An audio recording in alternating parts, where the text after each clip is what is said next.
بسم اللہ الرحمن الرحیم۔ کسان کی بیوی نے جو مکھن کسان کو تیار کر کے دیا تھا وہ اسے لے کر فروخت کرنے کے لیے اپنے گاؤں سے شہر کی طرف روانہ ہو گیا۔ یہ مکھن گول پیڑوں کی شکل میں بنا ہوا تھا اور ہر پیڑے کا وزن 1 کلو تھا۔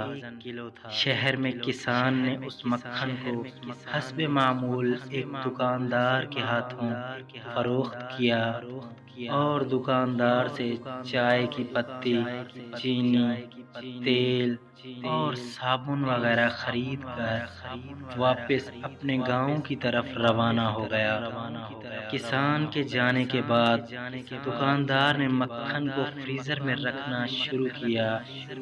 اسے خیال گزرا کیوں نہ ایک پیڑے کا وزن کیا جائے۔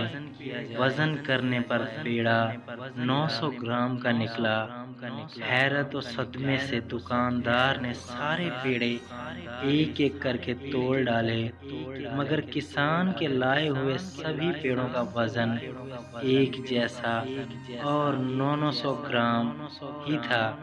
اگلے ہفتے کسان حسب سابق مکھن لے کر جیسے ہی دکاندار کے تھڑے پر چڑھا، دکاندار نے کسان کو چلاتے ہوئے کہا کہ وہ دفع ہو جائے۔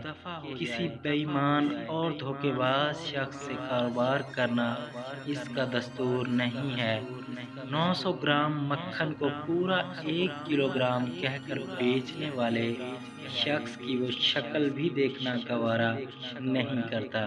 کسان نے معصومیت اور افسردگی کے ساتھ دکاندار سے کہا، میرے بھائی مجھ سے بدظن نہ ہو، ہم تو غریب اور بیچارے لوگ ہیں، ہمارے پاس تولنے کے لیے باٹ خریدنے کی استطاعت کہاں۔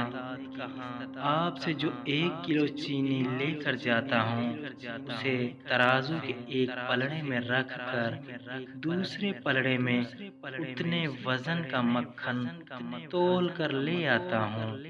اب یہ سب سننے کے بعد آپ کیا محسوس کرتے ہیں کہ کسی پر انگلی اٹھانے سے پہلے اپنے گریبان میں ضرور دیکھ لیں، کہیں یہ خرابی ہمارے اندر تو نہیں، کیونکہ اپنی اصلاح کرنا مشکل ترین کام ہے۔